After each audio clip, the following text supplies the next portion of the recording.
नालंदा विश्वविद्यालय की कहानी भाग 1।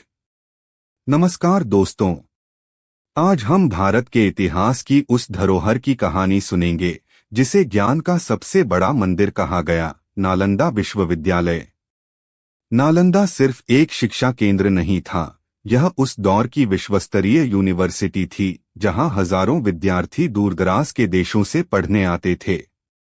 आप सोचिए, आज के समय में हार्वर्ड, ऑक्सफोर्ड या कैम्ब्रिज जैसे नाम बड़े लगते हैं, लेकिन 1500 साल पहले जब यूरोप अंधकार युग में था, भारत का नालंदा ज्ञान की रोशनी फैलाता था।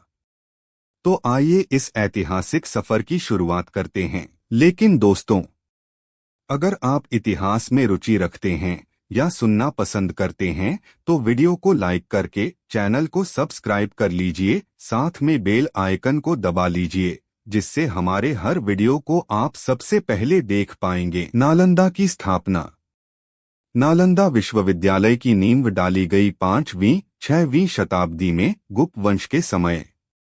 सम्राट कुमारगुप्त प्रथम को इसका संस्थापक माना जाता है। गुप्त काल को भारत का स्वर्ण युग कहा जाता है और इसी स्वर्ण युग में नालंदा ने जन्म लिया।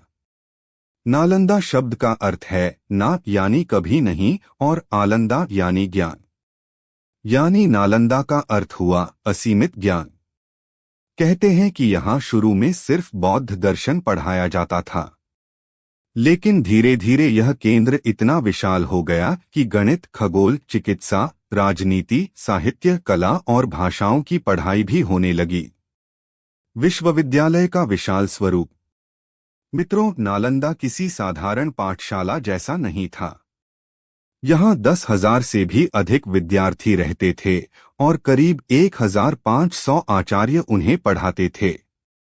पूरा विश्वविद्यालय 9 मंजिला पुस्तकालयों से भरा हुआ था।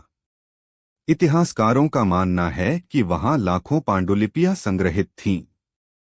चीन के यात्री ह्वेनसांग और इत्सिंग, जो 7वीं शताब्दी में भारत आए थे, उन्होंने लिखा कि नालंदा की पढ़ाई बहुत कठिन थी। यहाँ हर छात्र को प्रवेश परीक्षा पास करनी पड़ती थी। सिर्फ वही विद्यार्थी प्रवेश पा सकता था जो सवालों का सही जवाब देता। नालंदा का वातावरण। नालंदा का वातावरण बिल्कुल गुरुकुल की तरह था। विद्यार्थी साधारण जीवन जीते, अनुशासन का पालन करते और ज्ञान की साधना में लीन रहते।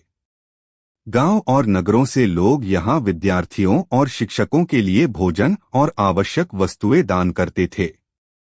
यहां सिर्फ शिक्षा ही नहीं बल्कि शोध और बहस भी होती थी। विद्वान एक दूसरे से वाद विवाद करते और नए विचार सामने लाते। यही कारण था कि नालंदा को ज्ञान का महासागर कहा गया।